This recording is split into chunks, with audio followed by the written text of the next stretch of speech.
शुरू कहाँ से करना है? सौरमंडल से। सौरमंडल से नहीं, ब्रह्मांड से। और कहाँ तक पढ़ेंगे हम लोग? लास्ट। ये तो ठीक है ना, ये 2900 तो ठीक है। यहाँ पे कंफ्यूजन हो रहा है ना, 3500। यहाँ पे कितना है? और 3500 में 2300 और 1200 है ना, वो आ जाएंगे लाइन। हम लोग शुरू करने जा रहे हैं, जानते हो कहाँ से ना?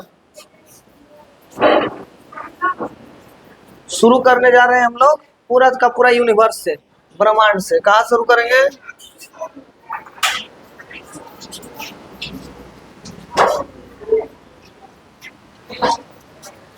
यूनिवर्स से शुरू करेंगे। हाँ, यूनिवर्स से शुरू करेंगे और लास्ट रिवीजन में जा रहे हैं। तो बता, तो एक नेबुला का नाम सुना था ना? क्या था ये? अच्छा, इसका हिंदी क्या था? निहारिका। ये क्या था? ये था जहाँ एक बहुत ठंडा जगह है ना, और यहाँ पे क्या होता है? तारे जन्म लेते हैं और मतलब तारों का जन्म होता है। किसका जन्म होता है? और तारे जब पूर्ण अवस्था प्राप्त कर लेते हैं तो तारों की मृत्यु भी तो होती है ना। इसी जगह पे है ना। यह कैसा स्थान है? अत्यधिक ठंडा स्थान है। और किसका बने होते हैं? धूलकणों के बादलों से, धूलकण गैसों के बादलों से बने होते हैं। यहाँ तक ठीक है ना। इसके बाद हम क्या पूछे थे, बताए थे? ये तो निहारिका खत्म हो गया।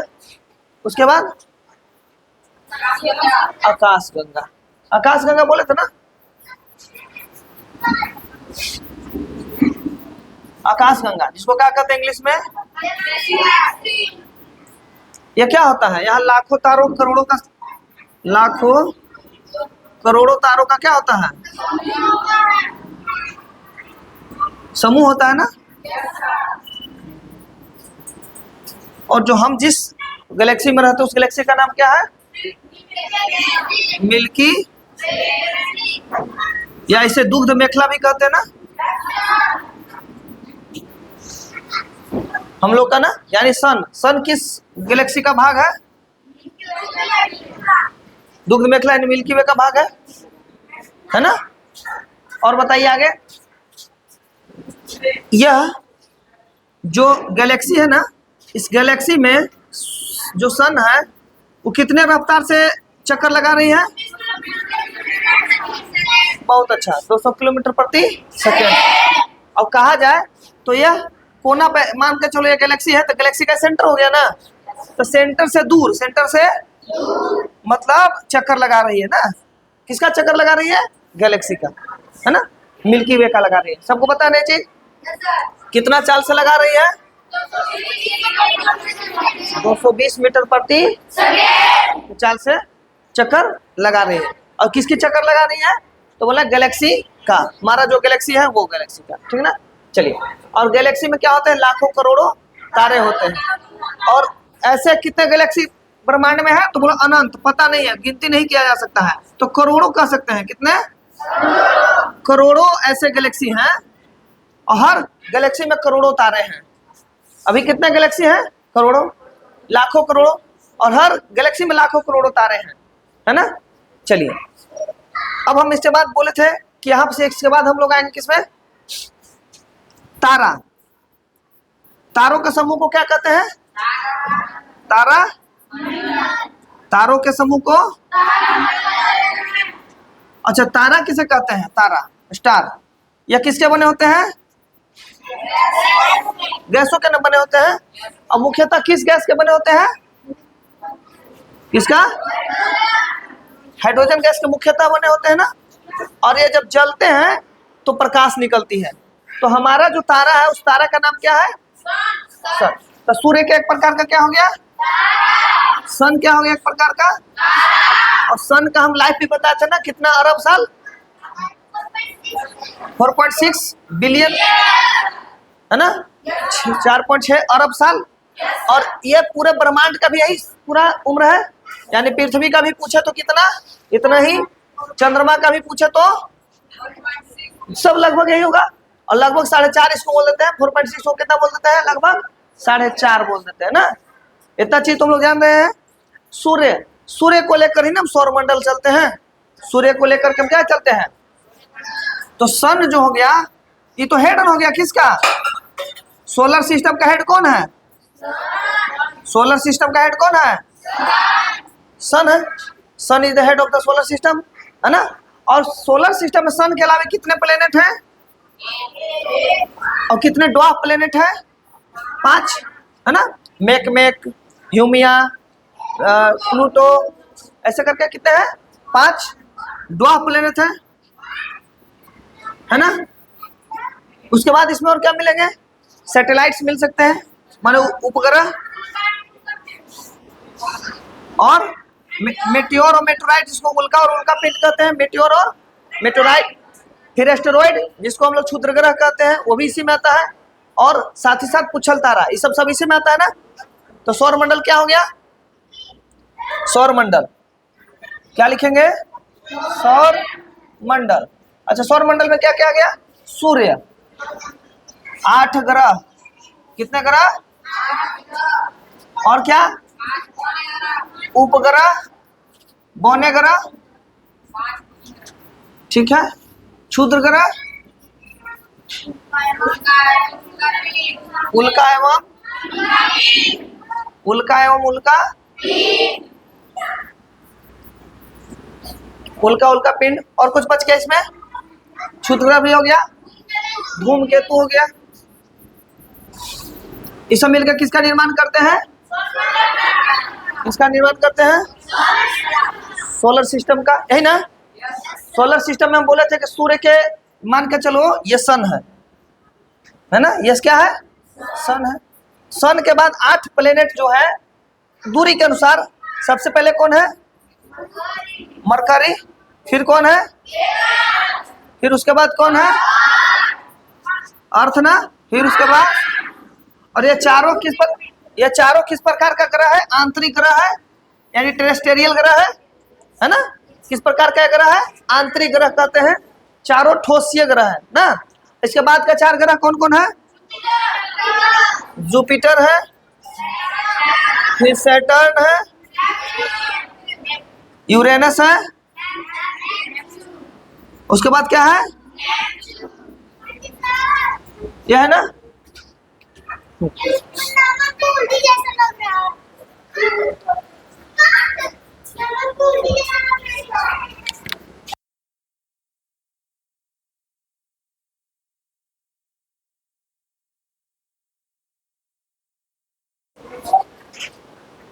ये हो गया ना।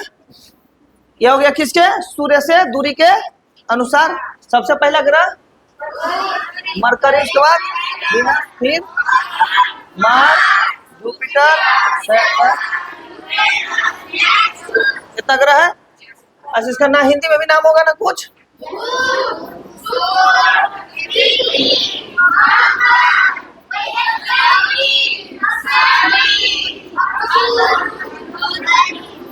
अरुण और इसमें कुछ चीज बताए थे कि सबसे गर्म ग्रह कौन है और सबसे ठंडा ग्रह कौन है। उसके बाद नीला ग्रह कौन है, सबसे छोटा ग्रह कौन है और सबसे बड़ा ग्रह कौन है। सबसे बड़ा ग्रह है ना, और सबसे छोटा ग्रह और सबसे कम समय में जो चक्कर लगाता है पूरे सन का वो कौन है, और सबसे ज्यादा समय में चक्कर कौन लगाता है, सब बता दिए थे ना। हाँ, दो ग्रह जो है जो क्या लगाता है, उल्टा इन द सेंस की जैसे पृथ्वी पश्चिम से पूर्व चक्कर लगाता है। कैसे लगाता है, पश्चिम से। तो इतने को कितने ग्रह है, 6 ग्रह जो है जो पश्चिम से पूर्व लगाते हैं। तो 2 ग्रह होंगे जो पूर्व से। तो 2 ग्रह कौन कौन है, याद रखने का तरीका क्या है, इधर से भी दूसरा और उधर से भी। तो इधर से भी पहला कौन हो गया, शुक्र, दूसरा उधर से दूसरा कौन हो गया, अरुण। ये 2 ग्रह कैसे हैं, जो पूर्व से पश्चिम चक्कर लगाते हैं सूर्य की परिक्रमा ना। अच्छा, सूर्य की परिक्रमा नहीं, अपने अक्ष पे, ठीक है। दूसरा चीज इसके अलावा और क्या बताया गया था तुम लोग को कि ऐसे दो ग्रह हैं जिनका कोई उपग्रह नहीं है। तो दोनों प्राथमिक ग्रह जिसका कोई उपग्रह, बुध और शुक्र का कोई उपग्रह, ये तो क्लियर है ना। फिर हरा ग्रह भी बताए थे, किसको बोलते हैं, यूरेनस को क्या बोलते हैं, हाँ हरा ग्रह कहते हैं। और सैटर्न को क्या बोलते हैं, छल्लों वाला ग्रह, इसमें छल्ले दिखाई देते हैं ना, इसलिए इसको बोलते हैं छल्लों वाला ग्रह। चलिए और कुछ इसमें बताए थे हम, उसमें बताए होंगे ना कुछ और, बताइए। ग्रह से रिलेटेड क्षुद्र ग्रह पट्टिका, किस दो ग्रह के बीच में पाया जाता है, मार्स यानी मंगल और जुपिटर यानी, ये दो ग्रहों के बीच में क्या पाया जाता है, मतलब इसमें सिर्फ और सिर्फ क्या पाया जाता है, क्षुद्र ग्रह, एस्टेरॉइड पाए जाते हैं। क्या पाए जाते हैं, हाँ ये क्या है, क्षुद्र ग्रह है ना। अब यही क्षुद्र ग्रह हमारे पृथ्वी पर समय समय पर गिरते रहते हैं, जो उल्का पिंड के रूप में जाने जाते हैं। रात में जो आप देखते हैं कि जो तो तारे टूटते हैं, है ना, शूटिंग स्टार बोलते हैं उसको शूटिंग स्टार नहीं है, वो स्टार नहीं है, यही जो उल्का पिंड गिरते हैं तो रास्ते में क्या होते हैं, कौन स्फीयर में जल जाते हैं, मीजोस्फीयर में ना, मीजोस्फीयर में जल जाते हैं, वो जलते हुए दिखाई देते हैं, उसको जगह प्रकाश को सो रहा है उसको, ठीक है। ये कौन ग्रह है, मंगल, ये कौन ग्रह है, दोनों के बीच में क्या पाया जाता है, क्षुद्र ग्रह पट्टिका। क्षुद्र ग्रह क्या होते हैं, वह ग्रहों के जैसे ही टुकड़े हैं और वो किसके चक्कर लगा रहे हैं, सूर्य की परिक्रमा लगा रहे हैं, सेम है ना, समझ में। चलिए यहाँ तक सौर मंडल में सन के पास सबसे, अच्छा इसको हम किसके अनुसार सजाएंगे, आकार के अनुसार। याद करिए आकार के अनुसार सबसे बड़ा कौन हो गया, सबसे पहले जुपिटर, बड़ा से छोटा, उसके बाद सैटर्न। अच्छा जुपिटर को क्या बोलते हैं, बृहस्पति, और इसको क्या बोलते हैं, फिर क्या हो गया, यूरेनस यानी कि, और उसके बाद यानी कि क्या हो गया, और पांचवा ग्रह जिसमें हम रहते हैं उसका नाम है अर्थ यानी कि, और छठा ग्रह कौन हो गया, शुक्र यानी कि वेनस, है ना, और सातवां ग्रह कौन हो गया, मंगल यानी कि मार्स, और सबसे छोटा ग्रह कौन हो गया, बुध यानी कि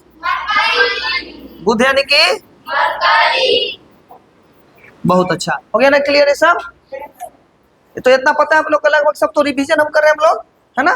चलिए अब इसमें बोले थे कि अब इसके बाद हम लोग आएंगे धीरे धीरे करके पृथ्वी पर, किस पे आएंगे, अच्छा अब आते हैं, इसके बाद हम बताए थे क्या पढ़ सकते हम लोग, अपना ग्रह कैसा कलर में दिखता है आकाश से, कैसा दिखता है, नीला, कैसा दिखता है, नीला क्यों दिखता है, क्योंकि यहाँ से प्रकाश आने के बाद प्रकाश का प्रकीर्णन सबसे ज्यादा, तो नीला रंग का प्रकीर्णन सबसे ज्यादा होता है, तो यह नीला, पानी में जाने के बाद प्रकाश फैल जाता है, कैसा पानी दिखाई देता है, नीला, इसलिए इसको नीला ग्रह कहते हैं। कैसा ग्रह कहते हैं, नीला। और एक और चीज बताते हैं कि इसको जीवन वाला ग्रह, एकमात्र जीवन वाला ग्रह भी कहते हैं, पृथ्वी को एकमात्र जीवन वाला ग्रह कहते हैं ना बाबू, हाँ एकमात्र जीवन वाला ग्रह कौन है, पृथ्वी एकमात्र जीवन वाला ग्रह है।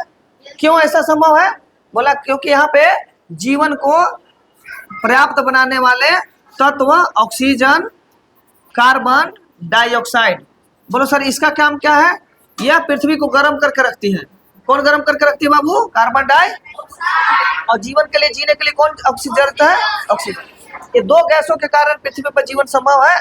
ऐसा नहीं कि दो गैस रहने के बाद जीवन सब जगह मिल ही जाए, और भी कारक है, पानी है, पानी सब जगह है नहीं है, तो तीसरा कौन सी हो गया यहाँ पे, पानी की उपलब्धता है, इसलिए इसको जीवन वाला ग्रह कहते हैं।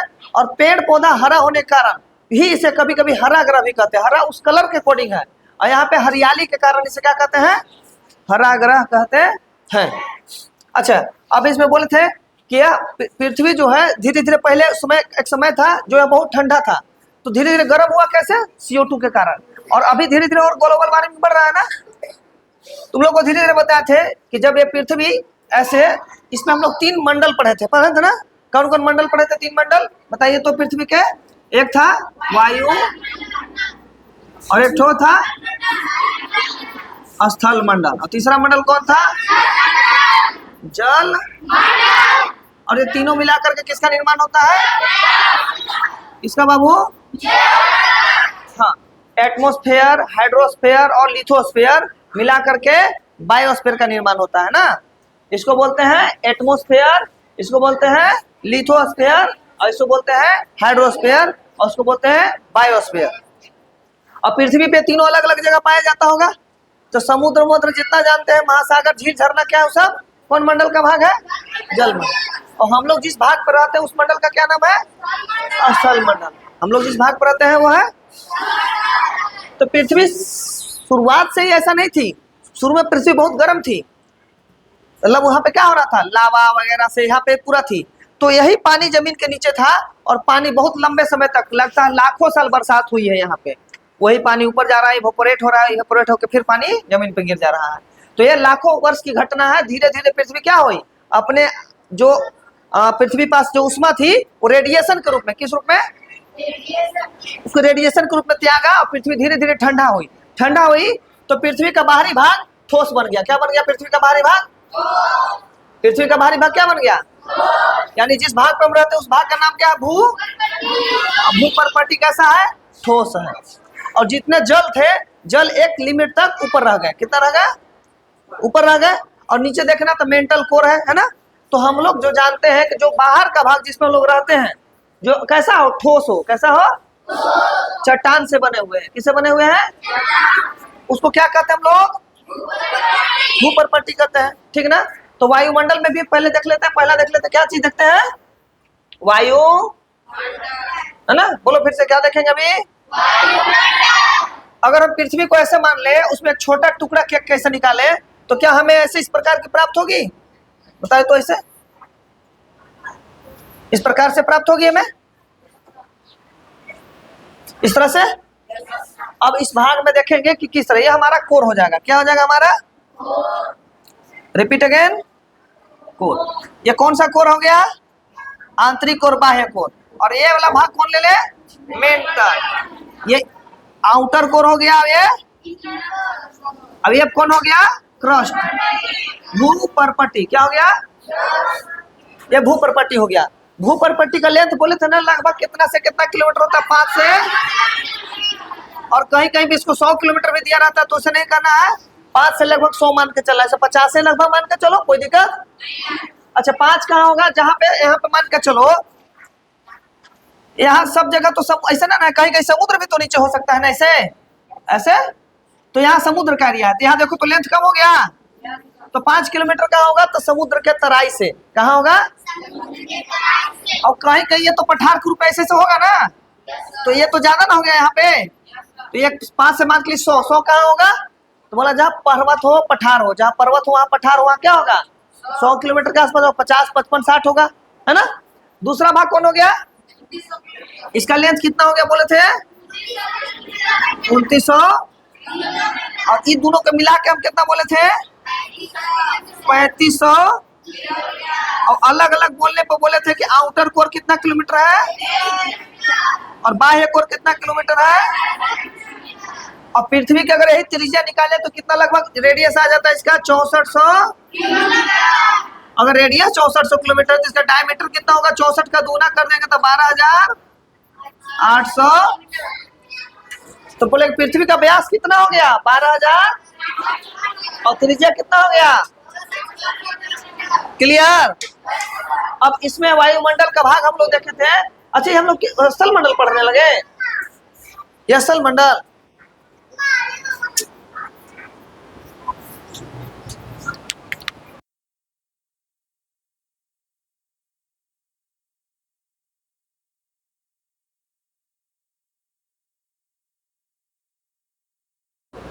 वायुमंडल बोल के हम लोग स्थल मंडल का ये मतलब पढ़ने लगे। कोई दिक्कत नहीं, इसको भी तो पढ़ना ही था, है ना। ये हम लोग देख ले पृथ्वी की आंतरिक संरचना चल गए। क्या है पृथ्वी का संरचना? अच्छा, इसी का जैसा पहले वायुमंडल बोली तो समझ में आ गया, इसको फिर से रिपीट कर देंगे। वायुमंडल पढ़ेंगे तो ये तो पृथ्वी ना हो गया हमारा ऐसे। अब पृथ्वी, वायुमंडल किसे कहते हैं? पृथ्वी के सराउंडेड, माने बाहरी चारों तरफ फैले वायु यानी गैसों के पूरे आवरण को क्या कहते हैं? वायुमंडल कहते हैं। पता है ना। तो चलिए, अब इस पे कैसा फैला होगा? ऐसे फैला होगा, देखना इस तरह से फैला होगा ना इसका वायुमंडल। और वायुमंडल का लेयर होगा ना। देखिए पृथ्वी है, पहला लेयर को मानते हैं ऐसे, मानते हैं एक लेयर, क्या मानते हैं इसको, एक लेयर मान ले, एक लेयर ऐसे मान लेते हैं, फिर दूसरा लेयर ऐसे मान लेते हैं, फिर तीसरा लेयर ऐसे, फिर चौथा, और इसके बाद बोला 1 2 3 4 के बाद लास्ट वाला। अब बताओ पहला जो लेयर है उसको बोलते हैं हम लोग क्षोभ वायुमंडल का पहला भाग है। कौन मंडल है? और क्षोभ मंडल को क्या कहते हैं इंग्लिश में? ट्रोपोस्फीयर कहते हैं ना। अच्छा बताओ क्षोभ मंडल में क्या क्या बताए थे कि जितने मौसम संबंधी घटनाएं होती है, जैसे पानी होना, बिजली कड़कना, हवा चलना, बादलों का चलना, ये सब कहाँ संभव होता है? सब क्षोभ मंडल में होता है। जैसे बिजली कड़क रहा है, पानी हो रहा है, सब कहाँ हो रहा है? क्षोभ मंडल में। पक्षी उड़ रहे हैं, सब कहाँ हो रहा है? क्षोभ मंडल में। क्षोभ मंडल को क्या बोले थे हम लोग सब इसके में? ट्रोपो और ट्रोपोस्फीयर और स्ट्रेटोस्फीयर के पिछला भाग को, इस भाग को क्या कहते हैं? ट्रोपोपॉज। क्या बोलते हैं इसको? क्षोभ मंडल और स्ट्रेटोस्फीयर, जिसको बोलते हैं समताप मंडल, दोनों के बीच भाग को क्या बोलते हैं? ट्रोपोपॉज, है ना। और दूसरा जो मंडल है उसको बोले थे हम लोग स्ट्रेटोस्फीयर को क्या बोलते हैं हम लोग? समताप। समताप मंडल में क्या होता है? यही समताप, नाम ही है समताप। यहाँ पे तापमान में ना वृद्धि होगी ना कमी होगी, लगभग समान रहेगा ताप ना। और तीसरा मंडल हम क्या बोले थे? मीजोस्फीयर। मीजोस्फीयर में क्या होता है? यहाँ पे उल्कापिंड जलते हैं। यहीं से शुरुआत होता है किसका रहने के लिए? बोलना उपग्रहों का, जहाँ पे स्थापित करते हैं वो कहाँ से शुरू होता है? और यहाँ का तापमान माइनस कितना डिग्री होता है? अच्छा ओजोन का नाम सुना है? Ozone layer. ओजोन लेयर इसमें होता है, किसमें होता है? ये तो बताया था ना, जो हमें पराबैंगनी से किरणों से रक्षा करती है। सूर्य में कौन कौन किरण आती है? बोले सर एगो प्रकाश किरण आती है, एगो पराबैंगनी किरण आती है, और एगो इंफ्रारेड औरक्त किरण आती है। तो औरक्त किरणें और प्रकाश की किरणें पार कर जाती है, लेकिन हानिकारक पराबैंगनी किरणों से हमें कौन रक्षा करती है? Ozone layer. ओजोन लेयर कहाँ पाया जाता है? समताप मंडल में। समताप मंडल का नाम क्यों पड़ा? कि ताप जैसा रहेगा समान रहेगा, ज्यादा ताप में अंतर नहीं होता है। अच्छा एक चीज यहाँ छूट गया कि क्षोभ मंडल में कितना मीटर की ऊंचाई पे 1 डिग्री तापमान कम होता है? याद है? 165 मीटर की ऊंचाई पे कितना डिग्री तापमान कम होगा? 1 डिग्री तापमान। बोलो क्या बोले?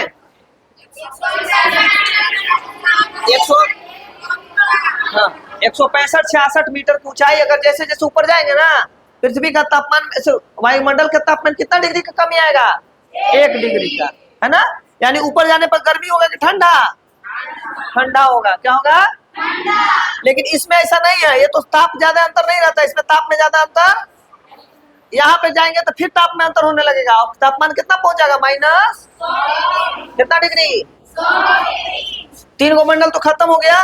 उल्कापिंड कहाँ जलता है? कौन मंडल में? तो उल्कापिंड जो जलते हैं, उल्कापिंड जो रात में कहते टूटता हुआ तारा, किस में जलते हैं? मीजोस्फीयर में, ठीक ना। अच्छा बताओ मीजोस्फीयर के बाद कौन हो गया?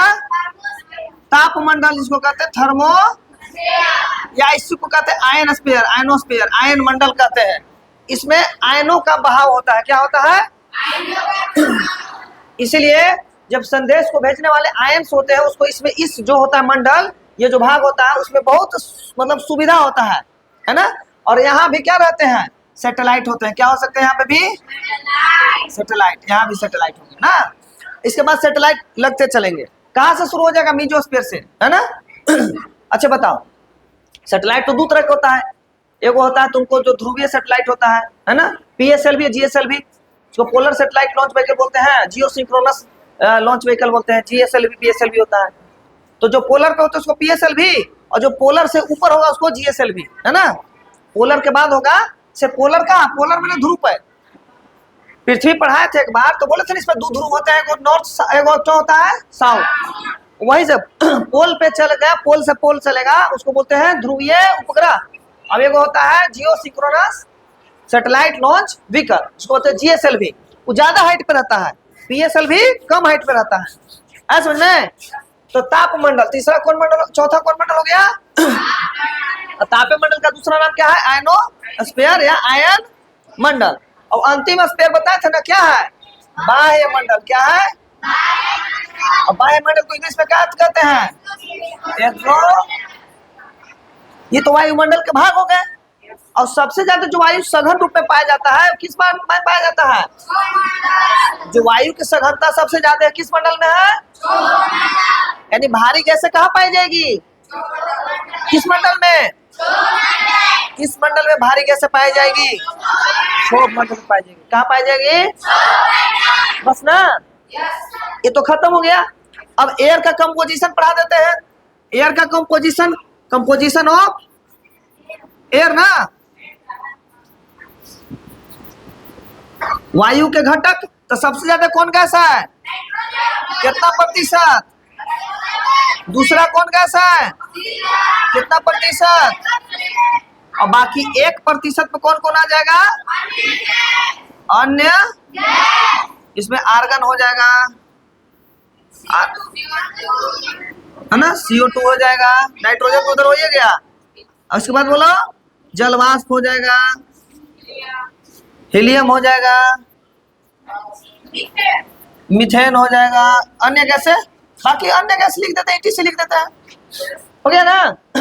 और सबसे ज्यादा वायु की सघनता किस में पाया जाएगा? तो बोलना है क्षोभ। हो गया ना? दूसरा मंडल क्या था हम लोग का? स्थल मंडल। स्थल मंडल का विकास कैसे हुआ? तो स्थल मंडल का विकास याद है ना? स्थल मंडल का दूसरा कौन मंडल है? एक का नाम था अल्फ्रेड वेगनर।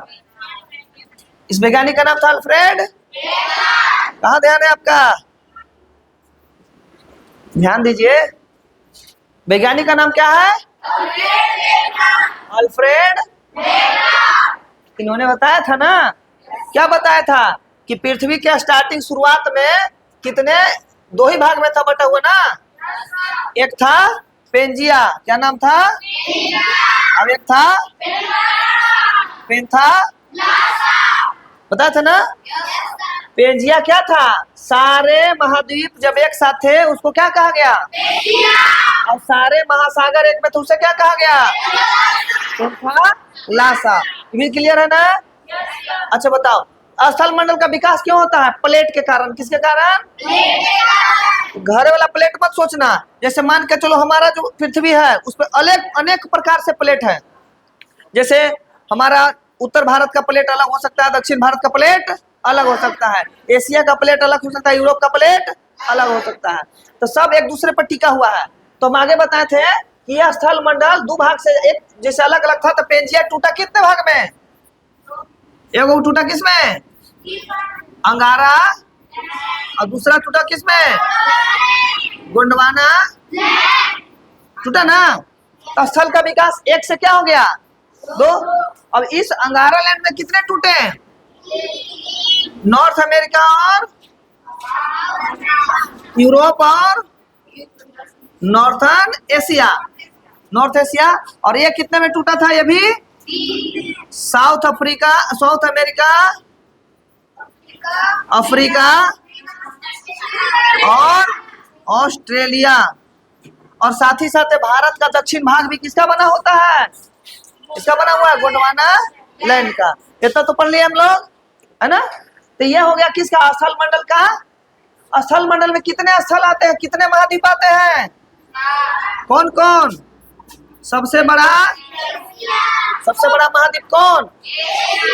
दूसरा महाद्वीप सबसे बड़ा कौन? और तीसरा सबसे बड़ा महाद्वीप कौन? उत्तरी। और चौथा में दक्षिणी। कोई इसी भेड़ों में गलतियों बोल देता है। 5वां में और 6ठा में और सबसे छोटा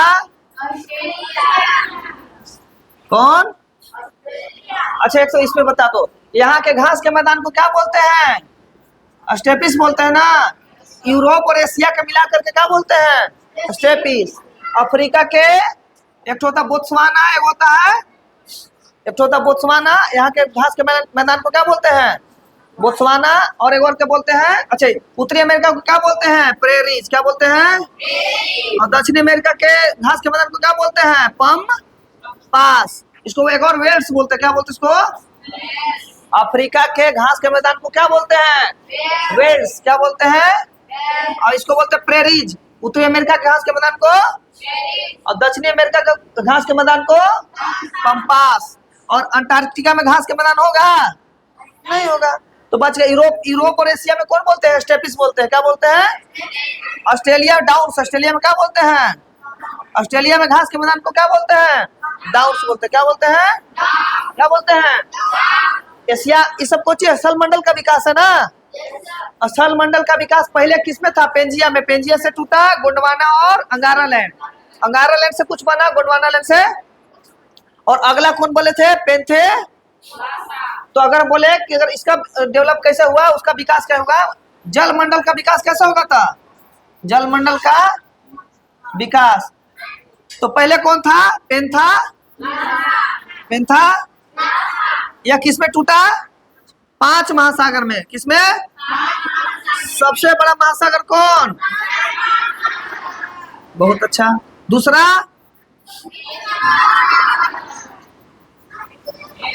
अटलांटिक।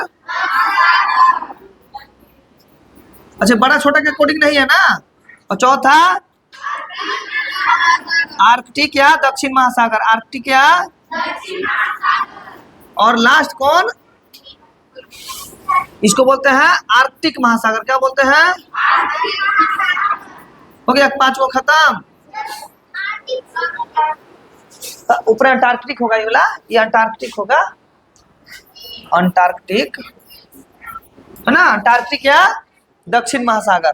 ये हो गया किस जल मंडल? तीसरा मंडल कौन था? जल मंडल। अच्छा, जल मंडल में क्या क्या आएंगे? तो पूरे महासागर, सागर, नदी, सब जितने पानी का सोर्स है सब किसमें आएंगे? जल मंडल में आएंगे। किसमें आएंगे? जैसे सागर, महासागर, जितने झील हो गए, जितने समुद्र हो गए, जितने नदियां हो गए, जितने ग्लेशियर हो गए, जितने पानी का कोई भी रूप हो, जलवाष्प हो, हवा में जलवाष्प हो, तो कौन मंडल का भाग है वो? तुम्हारे फ्रिज में भी बर्फ रखल है, लेकिन बर्फ किसका रूप है? पानी का रूप है। तो कौन मंडल का भाग हो गया? हिमालय का नाम सुना है? हिमालय पर पत्थर पूरा भरल है, और पत्थर किसका है? बर्फ का ना। तो किसका भाग हो गया? जल मंडल। किसका? जल किसी भी रूप में रहे और कहीं रहे, तो किसका भाग हो गया? जल मंडल का। एक और चीज, अब वापस आते हैं पृथ्वी की आंतरिक संरचना वाला भाग में, वहीं से ना। तो पृथ्वी की आंतरिक संरचना में हम कैसे बांटे थे? इस तरह ना। बताओ, सबसे बाहरी भाग में जिसको हम लोग रहते हैं उसको क्या कहते हैं? भूपर्पट्टी। भूपर्पट्टी के बाद कौन हो गया? मेंटल के बाद कौन कौन?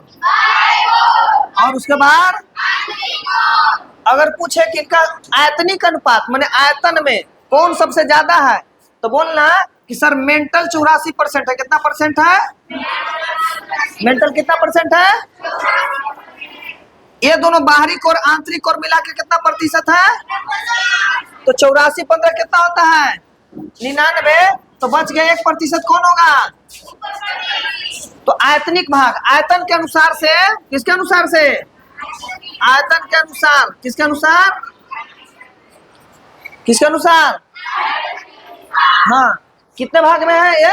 अच्छा, इस सब पृथ्वी का आंतरिक जो संरचना है उसके बारे में भी बढ़िया से भी बताएंगे, अभी तो जस्ट रफली बता देते हैं।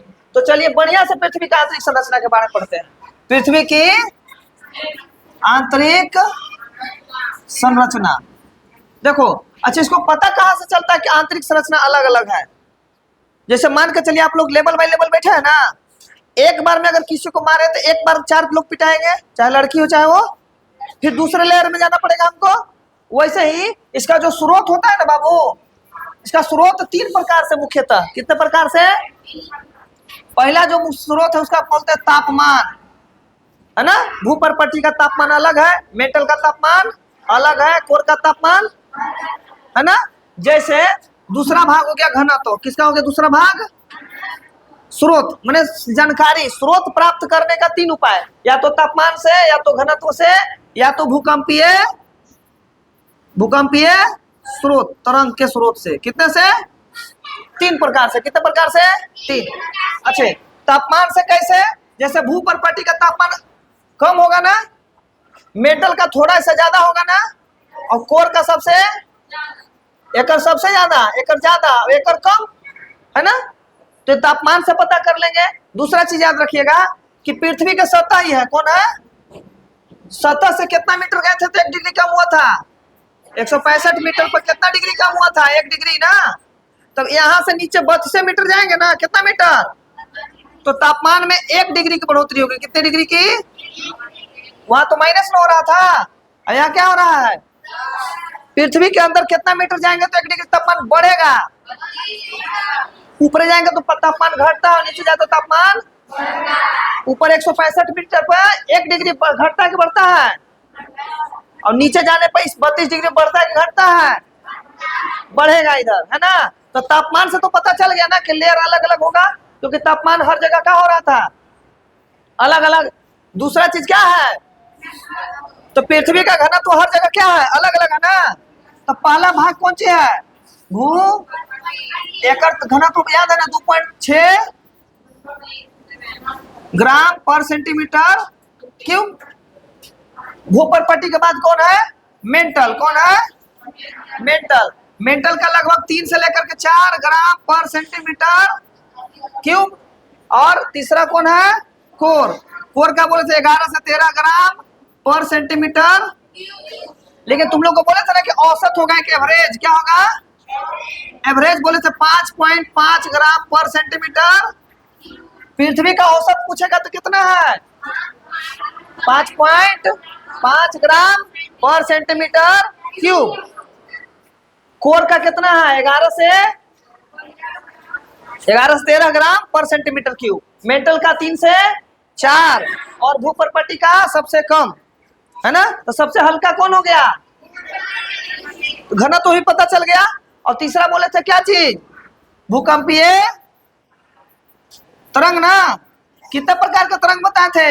एगो पी वेव, एगो एस वेव और एक तो एल वेव। पी वेव मतलब प्रारंभिक तरंग ना हो। कितने तरंग? प्रारंभिक। और दूसरा क्या था? द्वितीयक ना। कौन तरंग? और तीसरा कौन था? धरातलीय। धरा, इससे भी पता चलता है। तो अच्छे, प्लेट हमेशा क्या कर रहा है? हमेशा एक दूसरे से चलते रहा है। अब भूकंप आने का 2 कारण, कितने कारण बताए थे? कौन कौन? एक बोले थे या तो ज्वालामुखी फटेगा, ज्वालामुखी फटेगा तो क्या आएगा? और नहीं तो प्लेट टकरेगा। प्लेट, 2 प्लेट है, एक दूसरे से टकरा तो भी क्या आएगा? भूकंप आएगा।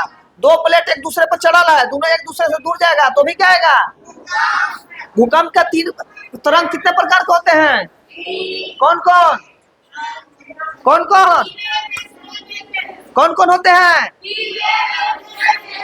पी वेव, एस वेव और एल वेव, है ना। ध्यान है यहाँ, न तो फट से फटाक शॉट लगेगा, है समझ में? हाँ, ध्यान दो यहाँ। हो गया ना। और तरफ भूकंप आने का कारण क्या होता है? या तो प्लेट या तो एक दूसरे से, प्लेट या तो एक दूसरे से, यही ना 2 कारण है। चलिए, तो भूकंपीय स्रोत खत्म हो गया।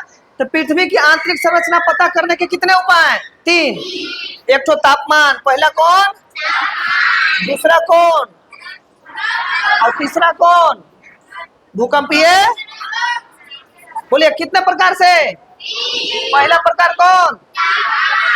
दूसरा घनत्व, डेंसिटी। तीसरा, बहुत अच्छा बच्चा, बहुत अच्छा, गुड। अब तुम लोग क्या वापस से बताते और कुछ इसके बाद बताते अभी। इसके बाद हाँ, एक नाम है वैज्ञानिक का, नाम है स्वेस। क्या नाम है वैज्ञानिक का? अच्छा, ये भूपर्पटी नाम बोले थे ना, भूपर्पटी। एक और कौन था? मेंटल। एक और कौन था? एक वैज्ञानिक का नाम था स्वेस। स्वेस ने रासायनिकता के आधार पर, किसके आधार पे? रासायनिकता के आधार पर का नामकरण किया। भू परपटी का दूसरा नाम क्या है? सी मतलब सिलिका और एल्यूमिना। सिलिका और स से सिलिका, याल से एलू, इसको बोलते सी आल, ऐसा ना लिखा रहता है।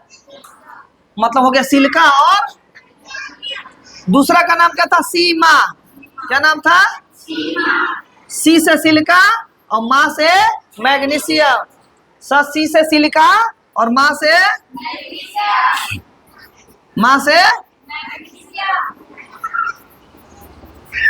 और तीसरा कौन हो गया? कोर को नाम दिए थे, क्या दिए थे? निफे। निकेल और फेरस।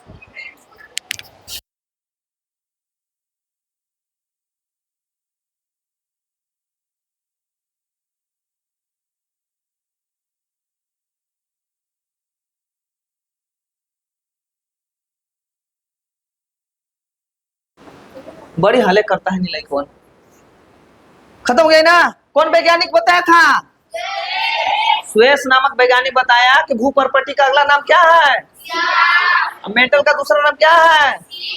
और कोर का दूसरा नाम क्या है? तो पृथ्वी की आंतरिक संरचना कितने भाग में बटा? कितने भाग में? भू परपटी, मेंटल, कोर। भू परपटी, भू परपटी का और क्या नाम हो गया? सियाल।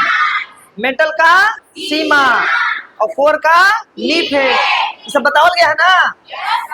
ऐसा ना कि ना पहला बार बता रहे हैं। सबसे पहले क्रस्ट को बोले सियाल। क्या बोले? दूसरा है मेंटल, क्या नाम है? उसका नाम है सी। और तीसरा नाम है कोर, क्या नाम है? उसको बोलते हैं लीफे। हो गया ना? ये तो तुम्हारा पृथ्वी का आंतरिक संरचना हो गया। अब इसके बाद पढ़े थे सेल यानी चट्टान। क्या पढ़े थे? सेल यानी चट्टान। क्या पढ़े थे? सेल यानी चट्टान। इसको रॉक्स कहते हैं। क्या कहते हैं? और बताओ रॉक्स किसे कहते हैं? दो या दो से अधिक खनिज। दो या दो से